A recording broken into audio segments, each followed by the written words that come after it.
Welcome to the table, where God feeds the hungry, lifts up the excluded, and overturns injustice. From unlikely invitations to a promised wedding feast, Scripture reminds us that Jesus' table is a place of justice, generosity, and hope. This is the Tear Fund Australia podcast. Come take a seat. Welcome back to the table.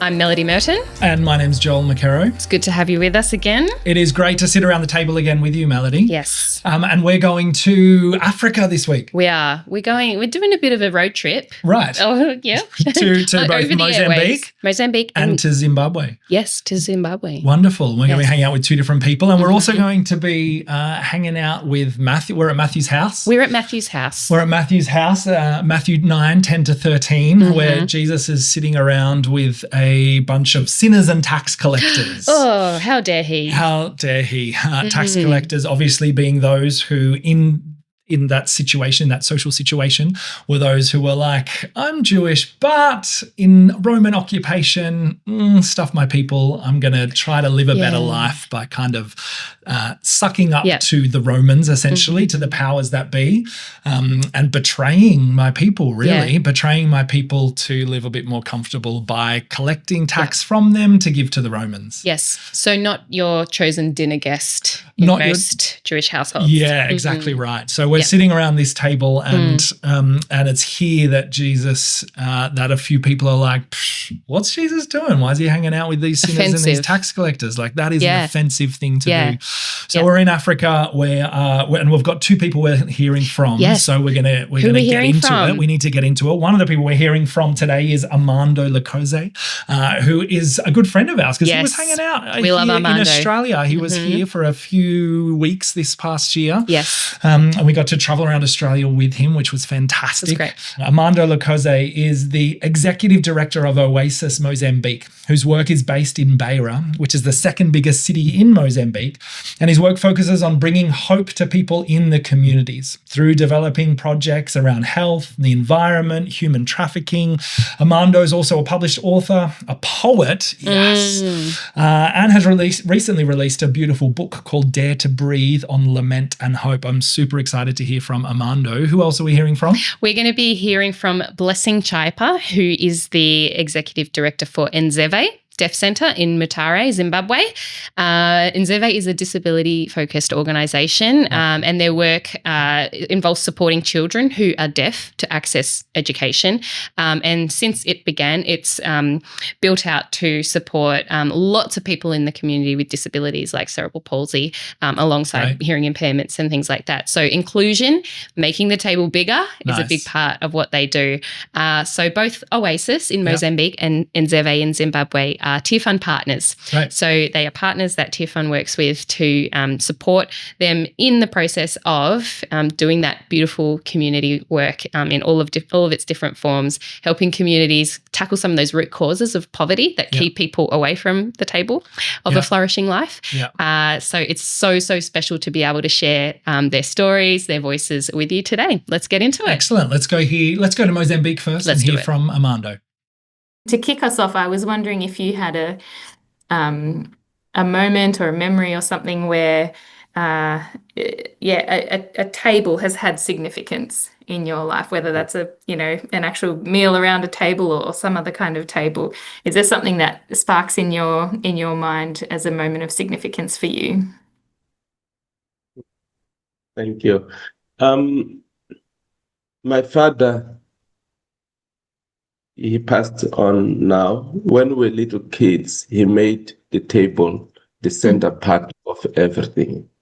So it was in the table where we would have the meal, but he would be checking on us, him and my mom.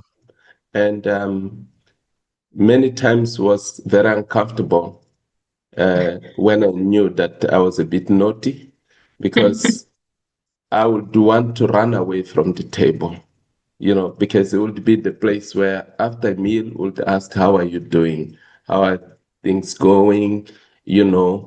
And when you know that you have done something wrong, you get uncomfortable. But the good thing is that it was that place where we would have good conversation and build trust and stay vulnerable and be led by our parents and help us lead. So the table has been that center part.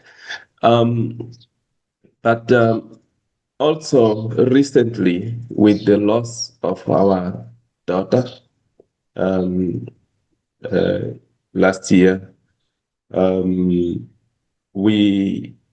table meant a lot to us because we really appreciated colleagues from Oasis who came. Some came from UK and different parts of the world, and some locally, and just sit with us and in silence on the table, and literally the table, having a meal together, but having a lot of silence dominating the place. That was kind of, we felt, me and my wife and our kids felt like people were helping us breathe in time that we wouldn't breathe properly, and felt like this is what community is all about, to have people around you, around the table, and having conversation, all of us having conversation inside ourselves, but not saying anything, but that silence. And it was beautiful. That taught me to appreciate that discomfort of the silence. Yeah. Wow, what a precious thing to have experienced. Thank you for sharing that. As we head into a season of Lent, I think lament is something that maybe is a lesser is a part of that season that maybe we're a little less familiar with engaging with, particularly here in the West, in the church in the West. We don't do lament so well or frequently or regularly. Is there anything, as you think about that season leading up to Easter, do you see a place for lament there that you would love to see people push into a little bit more? Thank you. I think it has to do with learning how to lament, to recognize lament as part of the true worship to God, as part of the presence of God in that uncomfortable place. And the church struggles a lot with that bit. We are excited about the Friday. We are excited about the palm trees and all that. But the Saturday, which is all dark, it's silent. We get really uncomfortable. So, but Jesus, when he was walking into Jerusalem, he wept. He wept loudly. But the people who were with him, they were just singing Hosanna, Hosanna. They couldn't hear. And I think that is where the church need to stop and try to reconnect and try to ask questions. Why Jesus wept? Why shouldn't we weep and recognize that he's with us in those dark times, in those difficult moments, and just be there in silence and learn to have to engage in silence with God as part of our identity and worship. Yeah, that's great. I think we too quickly want to rush out of that space, and maybe Lent is an invitation to stay there and like you said, sit and wait and ask God, what do you want to say? What do you want to have in this moment? Not just wait till we get to the other side of it, but what is it that you're wanting to do in us here, and how can our worship embrace this more? Well, let's turn to the scripture that we are looking at today. And so the scene that we find ourselves in is found in Matthew chapter 9. from verse 10, and Jesus has just called Matthew, a tax collector, to follow him. And then it jumps to this scene at Matthew's house where Jesus is eating, and it says that many tax collectors and sinners came and ate with him and his disciples. What strikes you most about this small little scene that we are given in Matthew's gospel? No, what struck me is Jesus, all part of the Trinity.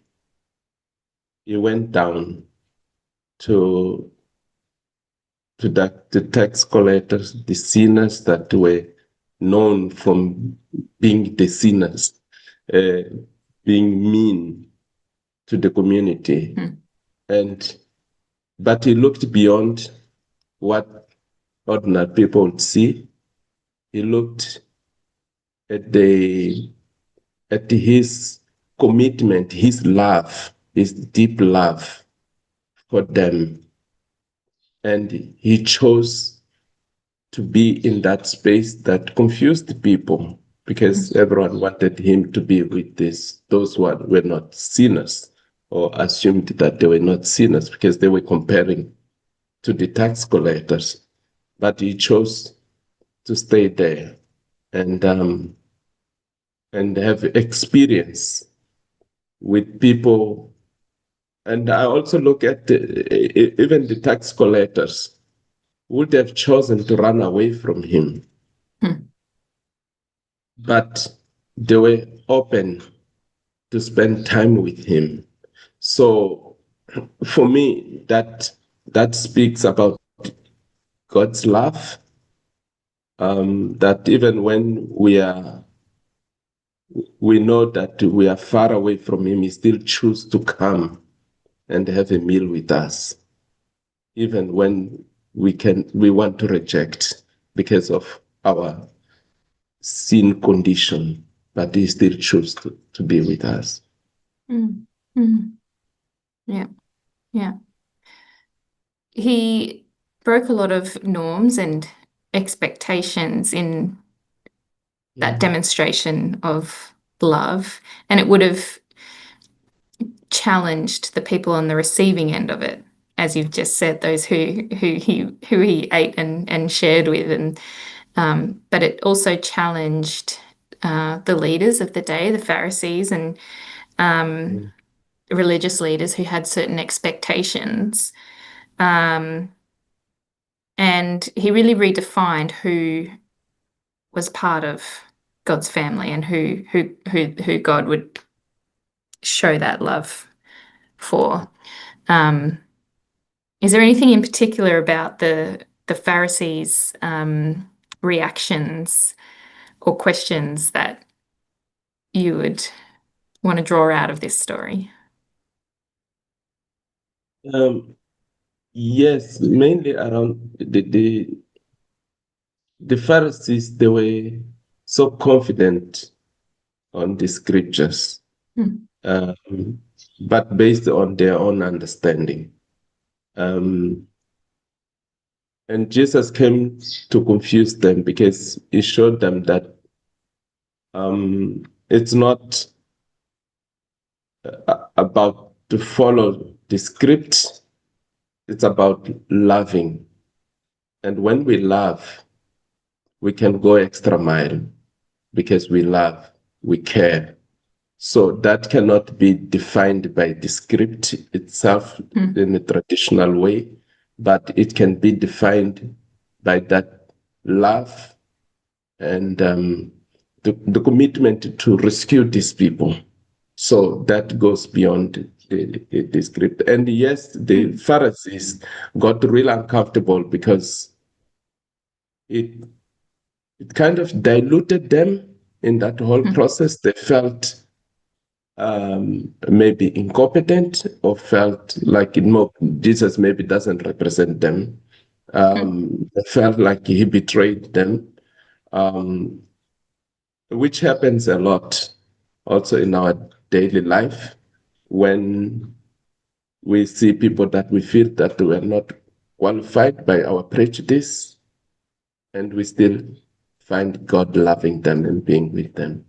And in the vulnerable moments of life, when someone's going through a lot, it's easy to march and try to run away from those people who are struggling. In our own environment, our own cycles, when someone is struggling, we want to help, we want to be there, but it's uncomfortable.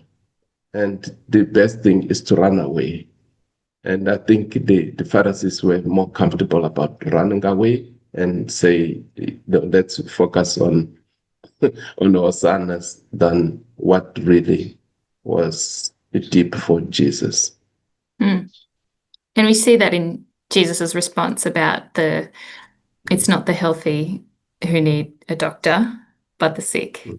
Yes. Yeah, is that is that kind of what you're saying there about it's easy to be near to those who are going okay and not so messy. But when things get messy, that's actually where we need to be, and that's where Jesus chose to place himself, and so that's where he calls us to be as well.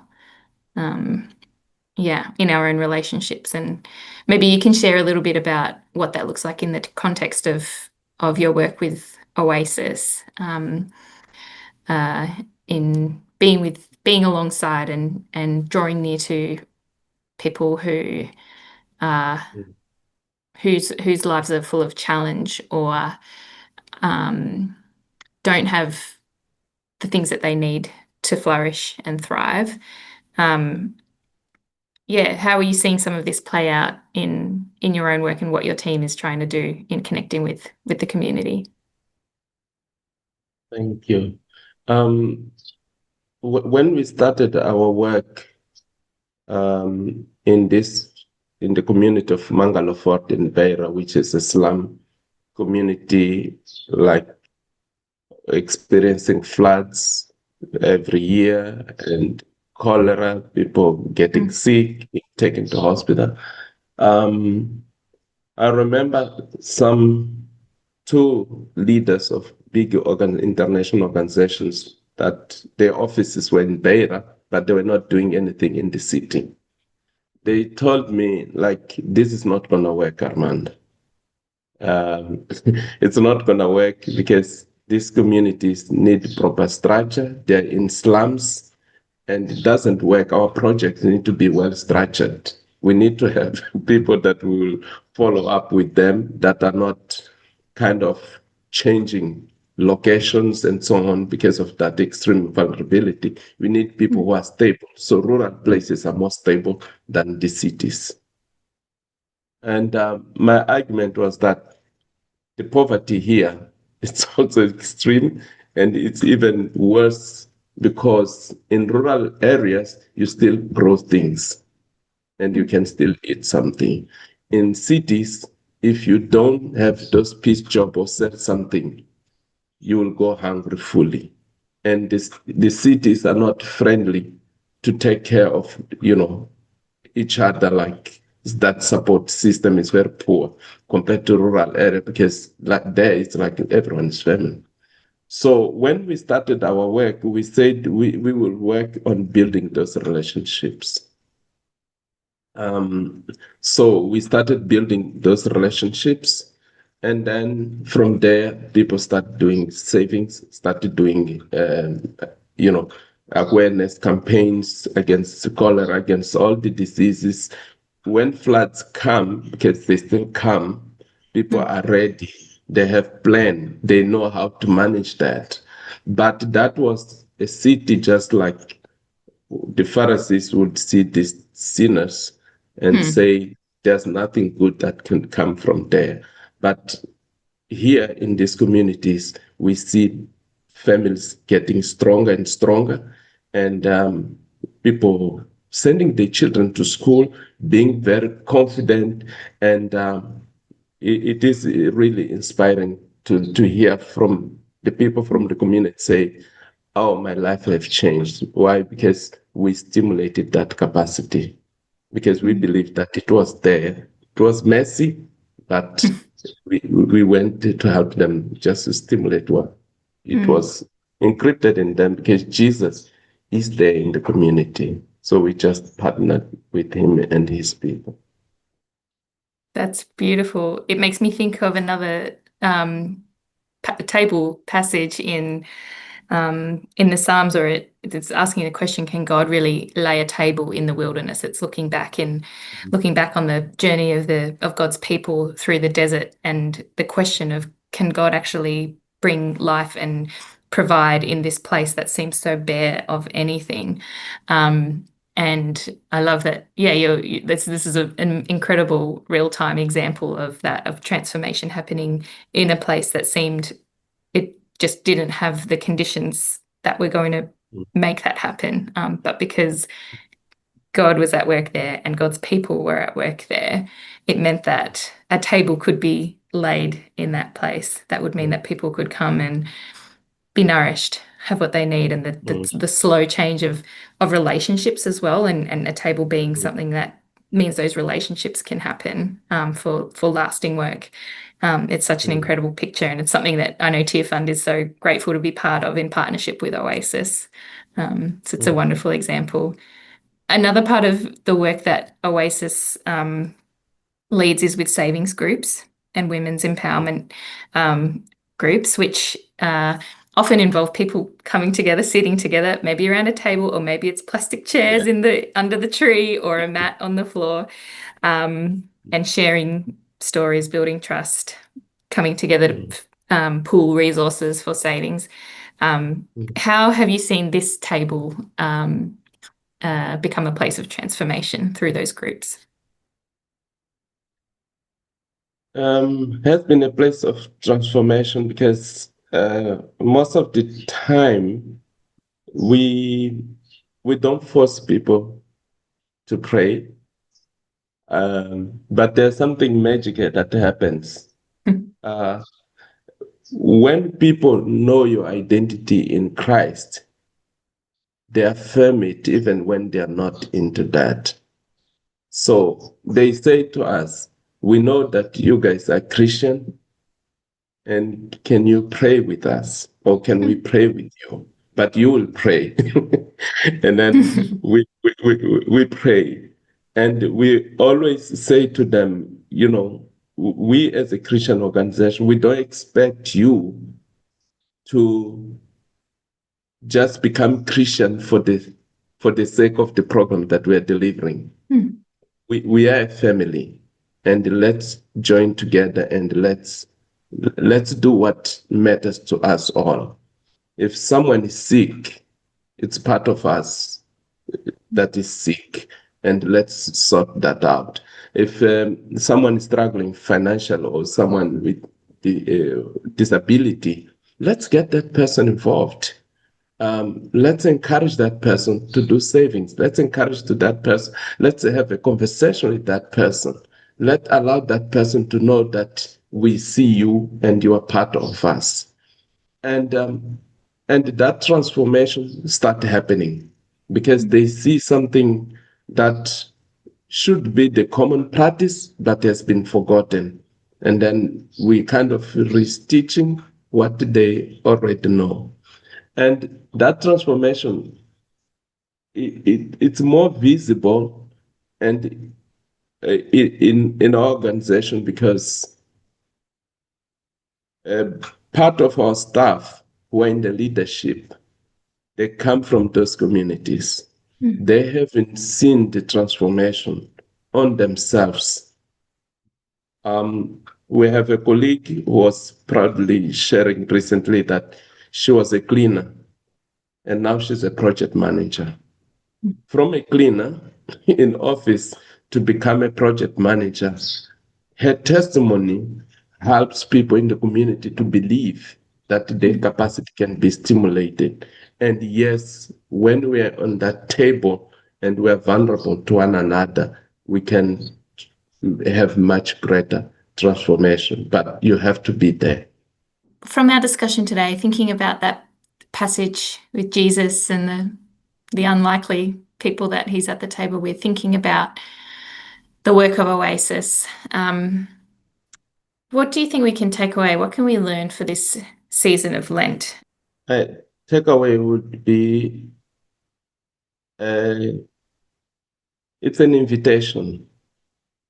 God is making an invitation to us, and He's expecting us to join Him on that.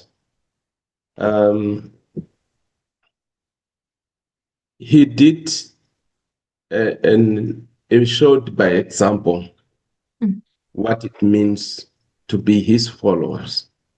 And us, as followers, we just need to ask ourselves, where am I being like the Pharisees? Where in my community I'm choosing to stand by the Pharisees, not to stand with Jesus. So where do I stand in this, and how can I be better? Me as individual, me as a church, as a collective. Which side do I stand? And it's what I would say.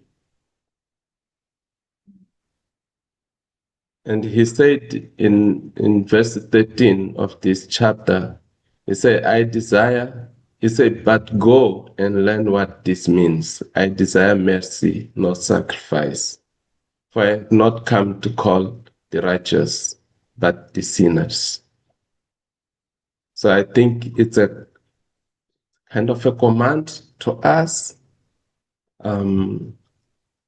If we claim to be His followers, then we just follow. Hard, yes, but just follow. Trust in Him. How fantastic to hear from Armando. Yeah. I love that he either starts or ends every kind of interaction with thank you. Thank you. Thank you. It's so He's the gracious. best. It's so lovely. I love Yes. Armando. Yeah. And I really loved a few things about what I loved before we get on to hearing from Blessing. Is one, I loved his story about the table Yes. that, from his life, Yeah. that when he was naughty, Yeah. Yeah. he didn't like to sit around the table with Yes. his parents because the real conversation Yeah. would happen. How are you? What's Yeah, happening he with knew you? what was coming and he was like, I don't want to go there today. Yeah, I loved that. Yeah. But then he says, but then the true conversations happen Yeah. then around the table, the actual conversations. We have Yeah. at our home, we have, we get out those like meal table cards. I don't know if you've seen it, Yes. like cards that you can have conversations around. And they're really beautiful. So that instead of just saying, how's your day? And your Yeah. kids go, good, fine, whatever. Yeah. Can't remember. Yeah, they're the ones, they're excited. They go grab the pack and are like, Yeah. I want to ask the questions. And so Yeah. we have these wonderful conversations. So there's a good thing that Yeah. people can do, right? It's Yeah. just to have deeper, better conversations around their table at home is to grab a pack of those, whatever conversational cards. I'm sure they can find them through Google or something. Yes. Yeah, we got a tier fund version. Is there a tier fund version of those cards? Going to put the link in the notes. I didn't even know that. We'll put the link in the notes. I need Yes. to get the tier fund You do, version. That's you do. great. That's great.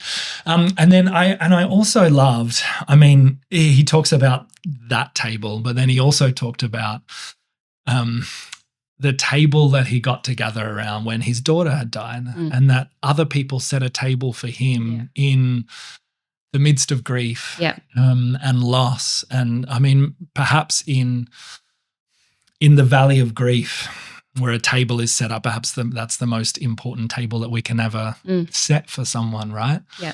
In that place where they're at a loss, where where everything has been stripped away, and he lost his daughter. So I love that reflection from him. Powerful. Yeah. And that table is often silent, but no less present than the one with the conversations and the questions, just sitting there alongside, and that just the presence of sitting in that place of grief and lament for however long it takes. But that keeping that rhythm of coming to that place together, as he described, helps them, remind them to breathe, that's a pretty sacred thing. And not trying to solve the problem, because there's not a problem to solve, right? There's just the sitting in that space, in the hurt, in the sometimes feeling abandoned by God, whatever that might look like for people who are listening too, right? In their grief situations, that God is the one who set up a table in the midst of grief. our grief, of whatever our grief and our loss and our lament. Armando talks about lament in there as well, and that actually the table and Lent as well, like all this stuff is I mean, I love tables of celebration, and they become tables of celebration. But if we just go to the table of celebration and deny the real feelings of heartache that we're feeling from loss in our own life, from lament at the situation in our world, then I think we don't get a full expression of the celebration, that kind of table, unless we're willing to go to a full exploration of the table of lament and grief. And I think that's the invitation from Armando. Yeah, absolutely. And maybe you just want to pause this episode right here, and maybe this is a place that you just need to stop and sit and just let there be some silence. What's stirring up inside you that just needs to have a bit of room to sit around that quiet table. Yeah. If you are ready to keep going, though, we've got another conversation. Yeah, wonderful. So now we're going to hear from Blessing Chaipa. Right. We're going to Zimbabwe. Let's do it. Fantastic. I'm Blessing Chaipa, the director for Nzeve Deaf Center based in Mutare, Zimbabwe. Nzeve is a disability-focused organization where our work includes supporting children who are deaf to access education. We support them with early access to early childhood development, because in the past there were no services for such children. So that's how the organization originally was started, to support the children.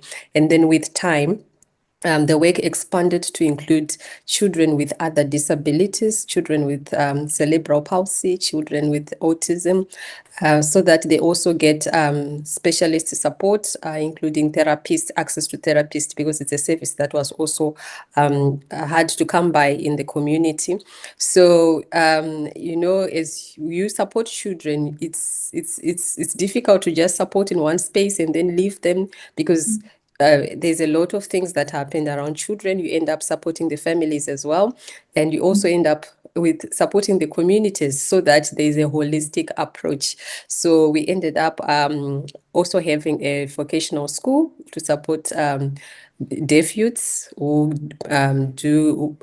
practice agriculture, building, sewing, so that they can ultimately have an independent living. So our work in the community also started after noticing that, okay, we have supported these families, we have supported the children, but much of the discrimination and stigma is coming from the communities where they are coming from. So we started working a lot with communities, conducting dialogues with different leaders, community leaders, with the churches and communities in general. So that's the work that we've been doing since 2000, when Nzeve was established. Yes. What's one of the things that you've been most excited to see happen in that time?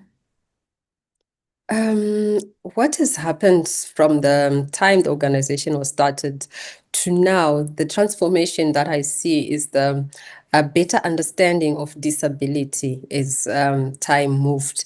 Because initially, people thought that if a child is a disability, well, though it's still there, but they just thought there's nothing that can be done to help this child. It's a hopeless case. Even the parents would not want to put resources or send them to school, because they would ask, then what? After sending them to school, what are they going to do?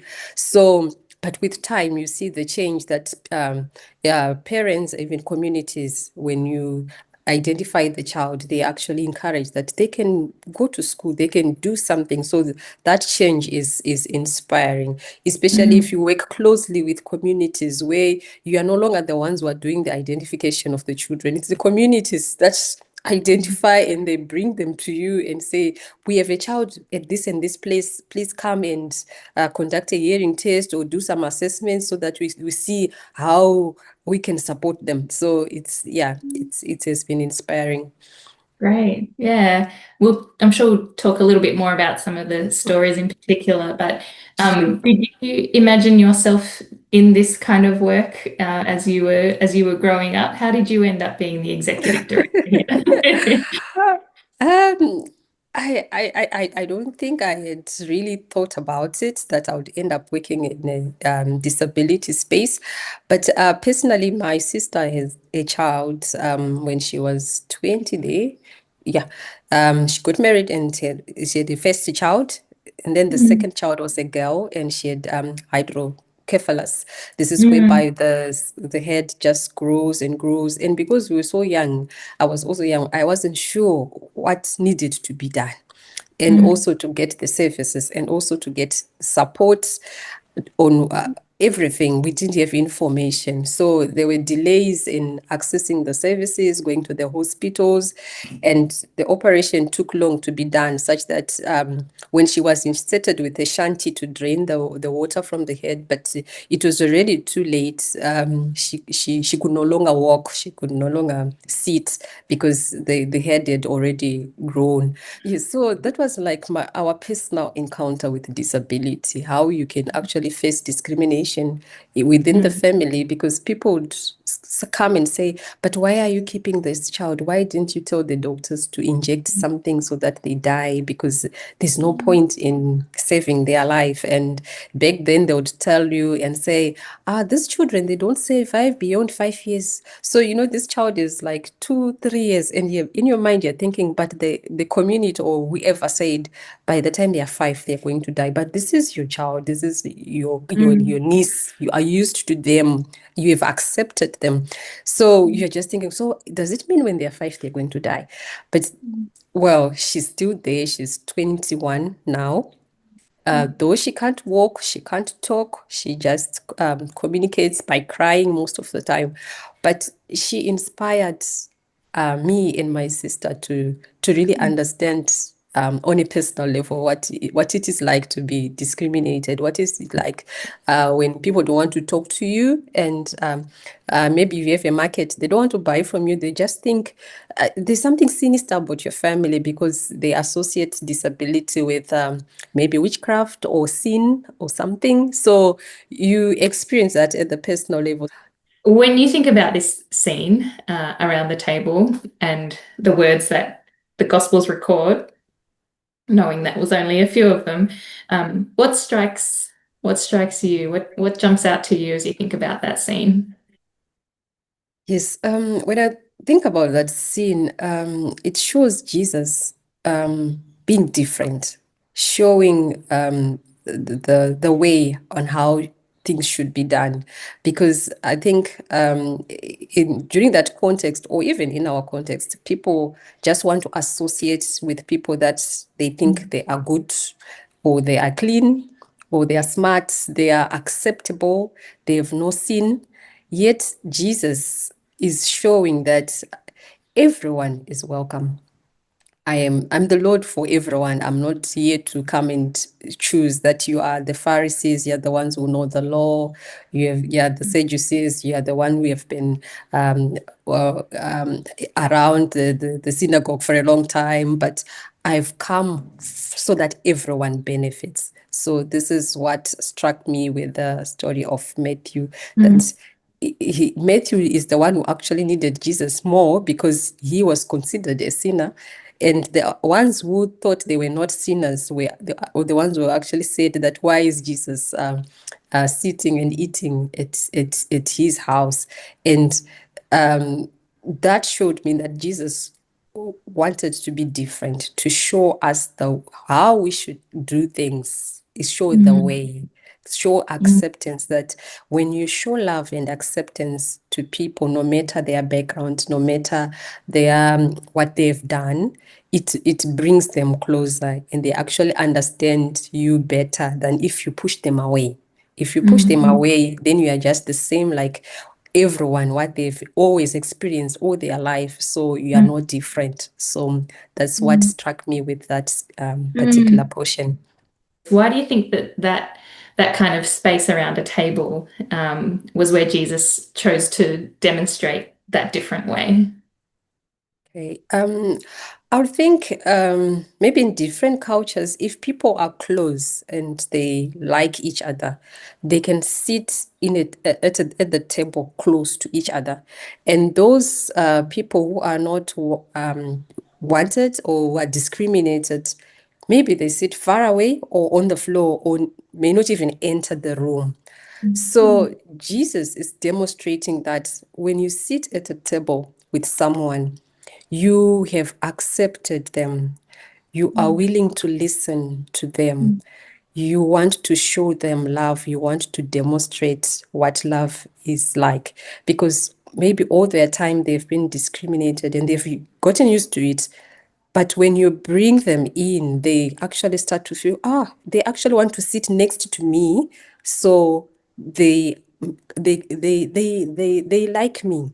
They are showing me love. So that's why at the table he could bring himself to the table and sit with them and eat with them and show that we are one, we are the same. I can listen to you. You can tell me anything. We can have a conversation. I can actually spend time with you. Because when people are looked down upon, no one wants to spend time with them. They just keep them at a distance. But when you bring a table, you are bringing yourself closer to them. You are showing them that we can have a conversation. We can talk, and you are free to say anything to me. We are friends, sort of. So that's why I thought maybe that's why there's a lot of tables in most of because people don't really sit with people that they don't like. It's just a hi and a bye, and they leave you. Yes. So at a table, you are committing yourself. You're giving yourself time to say, I'm available. I'm here. Let's talk. Let's have a meal together. Because if you're having a meal with someone, it's not a quick thing. You start with a starter and so you have time. You are willing to invest time. You are willing to share your time with them. So people share time with people that they love, people that they value. So that is the significance of the table to me. How do you see your work of helping people with disabilities to experience community participation and inclusion and love as do you see that in a framework of faith and scripture and Jesus's own model? Is that something that you kind of look at through that lens, either yourself or as an organization? Are there particular things that you hold on to as a faith motivation in that work? Yes, sure. So, like I've explained how the organization grew to support a lot of community work. We realize that communities are divided, or maybe they discriminate against persons with disabilities because they lack the information, the adequate information on what is disability, what causes it, and what they can do to support or to empower families or children with disability. So we started having community dialogues where we would just talk. Let's talk about disability and what have you been doing to support persons with disabilities, and where are they? If they are not in this meeting, where are they? Why didn't they come? Or in those kind of conversations. It really opened deeper conversations about how people live, how people see each other, and of course, using the word of God to guide those conversations. Because when you talk about acceptance, you can't talk about that without talking about the love of Jesus. So it just comes in naturally to talk about the love of God, the love of Jesus, how Jesus loved everyone, and even spent time with that woman at the well. She was known as a prostitute, but Jesus spent time talking to her because he saw the value in talking to her and accepting her. So these are some of the things that we talk about, and how Jesus, when he was healing that child who had a disability, he said, no one has sinned. It's not even the parents, but it has been done so that the glory of the Lord can be seen.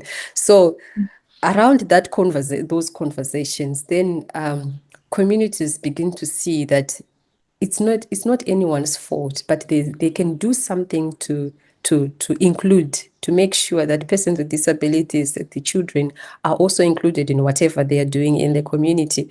So we talk about access, that okay, maybe what you need to do is like access is like you're opening the door, like come in, but Meaningful inclusion is okay when they've come in, whether it's a school, whether it's a church, whether it's a hospital, what is going to happen inside there is what is going to cause them to stay or leave.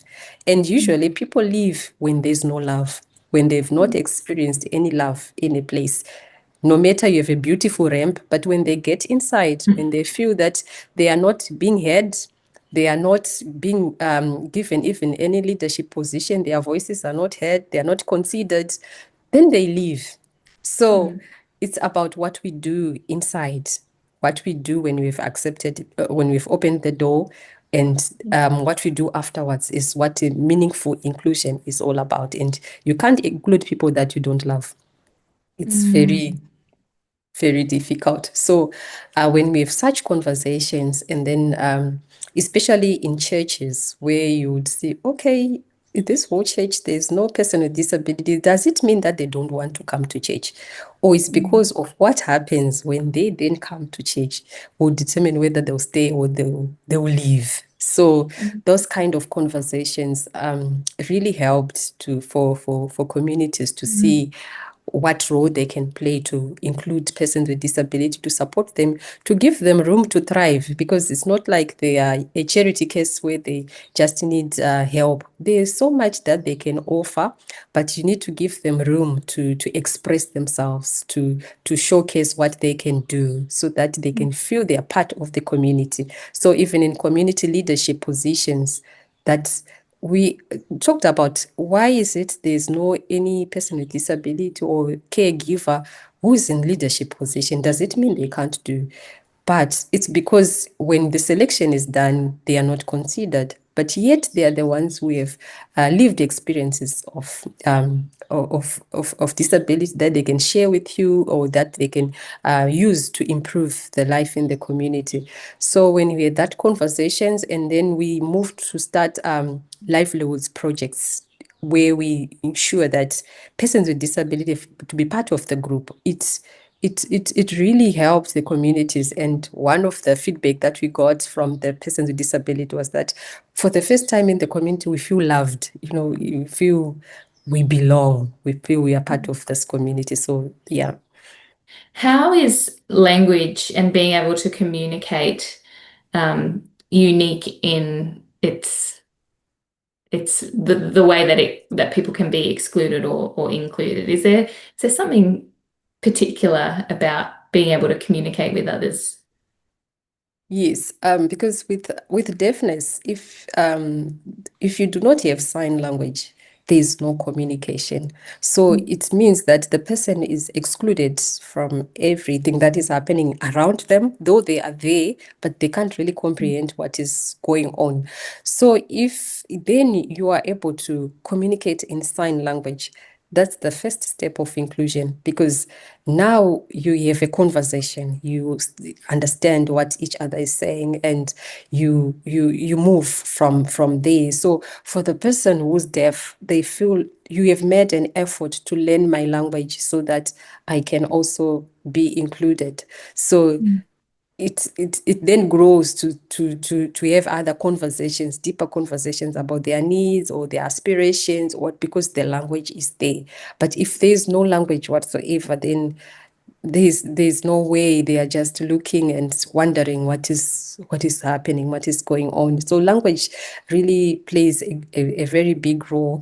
And for most people, sign language, you may not get it the whole time or all of it, but your attitude to want to learn, because they also teach you, if you want to say this, you do this. So that willingness of the people to learn the language is also an expression of love, that you are making an effort to learn my language so that you can communicate with me. So yeah, it really plays a very big role, both for even for the families. When we have the children that come here together with their parents, you see that there's now more understanding between the mother and the child, because now they can communicate, they can hear each other, that this child wants this. So yeah, it's language plays a very big role in inclusion. And yeah. Yeah, that's great. Are there any other challenges that you see? Maybe thinking about whether it's the church or families or the community in general, that maybe hold people back from or keep those boundaries in place, to bringing people in to have a seat at the table? They have a seat at the table. I think it's a lack of commitment on the part of the people, maybe the other people with no disabilities, that they do not want to invest time and effort and to change attitudes, because they'll be on the benefiting side. They would not see the need. So investing time in learning maybe sign language, they may feel it's not really necessary unless there's a need for on their part. So that lack of effort on the side of maybe community members, or even service providers, that lack of effort, that is the one that delays, and they make it look like it's impossible. It's not possible to learn sign language, or we don't have time, it's not necessary. So all those excuses that I call excuses, is what then causes people to not want to adjust and to accommodate other people, because they don't see the need now, unless they are the ones who are affected by that situation. So I think, broadly speaking, that's what in many places, that's what it's like, that when it's not affecting you directly, they do not see the need. Those are some of the challenges. And also the lack of information. When people discriminate a lot of time, it's because they have not taken time to really understand and what role they can do, what they can change. They just don't want to understand, or they're not willing to understand. So that lack of information is one that causes a lot of discrimination around. So those are some of these challenges, that people do not want to adjust, don't want to accommodate other people. They think it's extra work. Yes, yet it's just supposed to be part of your everyday life. So these are some of the challenges. But once you are able to have a conversation with them, to explain a bit, and have, you see that they can actually change. I love that all of us are invited into that. And all of us are really called to consider that question of what am I looking at as being too much effort or just inconvenient for me and not really necessary. We're missing out on participating in this beautiful part of God's kingdom when we just put that to the side. And so I think, that's a great way to be considering maybe this season of Lent, which is one of reflection and sacrifice. What is it that that God might be asking each of us to take up as something that might be costly to us, but for the sake of others and for the sake of His kingdom, can bring something good. What do you think? What would you invite people to consider as they look and step into this season of Lent, in particular? Are there any habits or rhythms or practices that you would maybe invite people into? Not necessarily. I would think that people need to consider the sacrifice that Jesus made on the cross, that though He was a king, He left His throne to come down to us, that while we were yet sinners, Christ died for us. It spoke of great sacrifice, leaving His comfort so that we could also enjoy the comfort. So whenever I see situations that are maybe inconveniencing to me, I think of that but Jesus left His throne so that He could come down to me, and then we were all sinners. We didn't even acknowledge Him, but still He made that sacrifice, knowing that in whatever time that you decide to receive Christ, he will be ready for you no matter what you've done, no matter what you have not done. So it speaks to me that when I face also such situations, I also need to do something similar. It might not be very big, but to follow that same sacrifice, that whatever you are doing for someone today, though it may look small, but it may be big in the future. You may have helped them to cross over to their next step. You are there to reach their next miracle. You were the one who is the bridge, who has caused them to reach their future. So that's what speaks to me when I think of the Lent season and the sacrifice that Christ made already for humanity. Such a great conversation with Blessing. I really enjoyed talking with her. We talked a bit about language and about sign language, because a big part of their work at Nzeve is working with people who have hearing impairments or might be deaf, particularly children. Yes. My son at his primary school, they actually learn Auslan as their school language, which is great. He loves it. He comes home showing me, all the different animals and foods. What do you think this is, Joel? I'm making a symbol with my hands here. For those who are listening. This is a food. Pineapple? It's a pineapple. Yeah. How cool is that? Yeah, that's great. But language has this ability to include or exclude people. And I talked with Blessing about how language becomes this real barrier to people coming to the table. And deafness in particular stops so many people from participating in communities. And so I love this about their work, that they are able to open up this whole new arena for and whole new part of the community to participate in creating the change that they want to see by breaking down some of those barriers around language. And it makes me think of like the whole idea that language is something that we learn when we're kids, like your son learning Auslan. And then the older we get, the harder it is to learn a new language. And I suck at language. I've always sucked at learning new languages, right? But I just think that's such an interesting thing in terms of almost metaphorically as well, that the child is the one who so easily learns other people's languages and has that open ear and the flexibility to change their own kind of language structure, and they're still forming, like they're still willing to be formed. And so for us as adults, how much do we need to come back to that childhood mindset, not think that the English dominating language is the only language in the world, metaphorically and literally. But to put ourselves as a learning child, willing to learn the new language of other people that we haven't talked with before. Yes. Yeah. I wonder if Jesus says anything about becoming a child or something like that. Maybe. Yeah. But it just, I think about kids, like there's just room for, or the difference just kind of melts away. Do you know that Bluey episode where Bluey goes camping and there's a little French boy, Jean-Luc? Yes, that's and right. They play together and there's a language barrier because they don't speak the same language, but they find a way to work together. And so coming back to our theme of the table.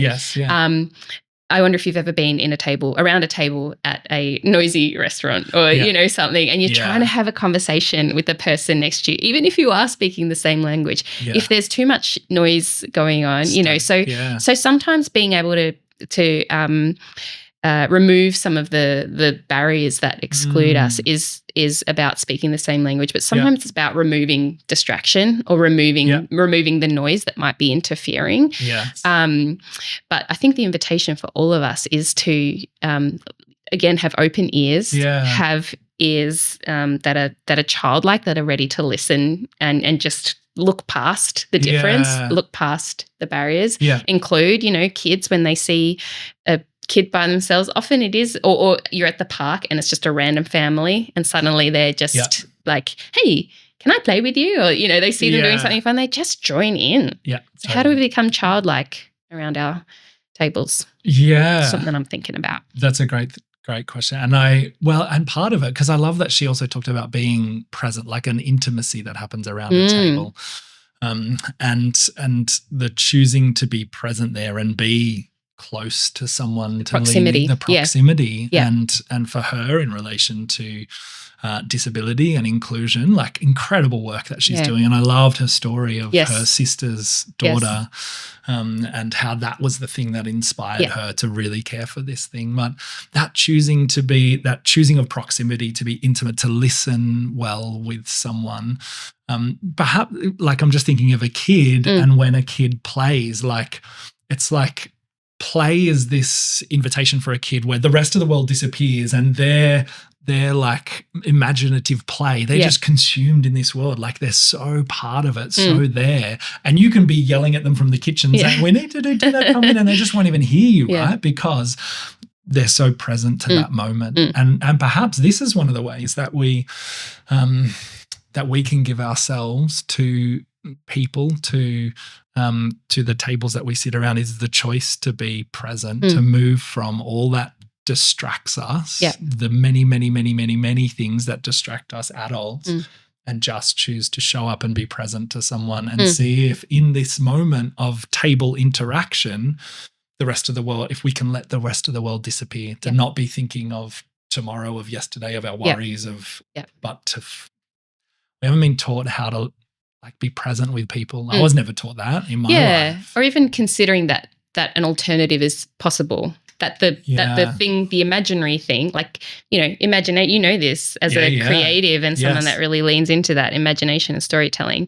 You've got to show up to imagine another way. Yes. And both Armando and Blessing talked about, when they were reflecting on that passage, that Jesus flipped the script, or he tore one up and he showed another one. He showed a different way, because the people around him were so locked into, hold on a minute, you can't do that. You can't eat with them, And he's like, there's a different way to do this, guys. And so having a mind and a heart that's open enough to imagine a different way, and that means drawing away from that noise.